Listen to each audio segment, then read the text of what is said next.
Natural life में खुशामदीद देखने वालों को अस्सलाम वालेकुम।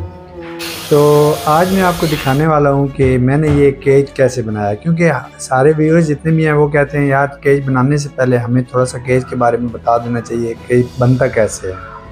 तो ये हमने पहले नीचे चौरस बनाया, फिर उसके ऊपर हमने गत्ते लगाना शुरू कर दिए।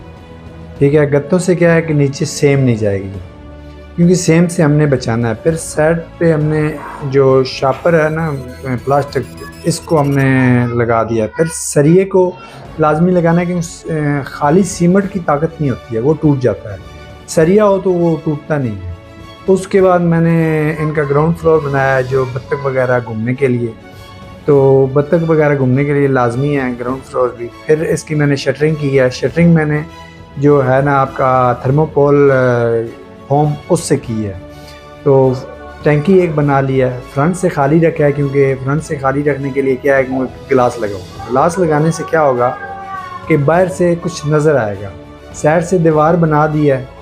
अब दीवार बना के इसको अच्छी सी सफाई करके बिल्कुल प्रॉपर 2 दिन में इसको पानी लगाता रह गया, क्योंकि पानी लगाना ज़रूरी है कि जितना भी लेंटर है ना वो पानी ले ले तो बेहतर है, क्योंकि बाद में पानी कब होगा कैसे होगा, क्योंकि वो क्रैक हो जाता है। तो इसलिए ये चीज़ें लाजमी हैं।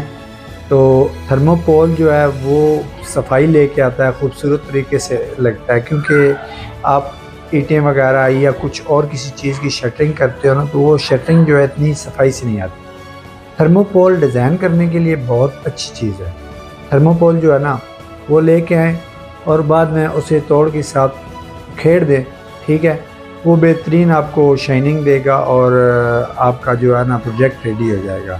और फिर ऊपर मैंने पहाड़ी बनाई है, पहाड़ी के नीचे भी थर्मोपोल दिया है और साइड में बत्तख का खाना रखा है। तो पहाड़ी के ऊपर अभी और काम करना बाकी है। तो यहाँ तक हमारा केज मुकम्मल हो चुका है। तो इंशाल्लाह अगली वीडियो में मिलते हैं। अल्लाह हाफ़िज़।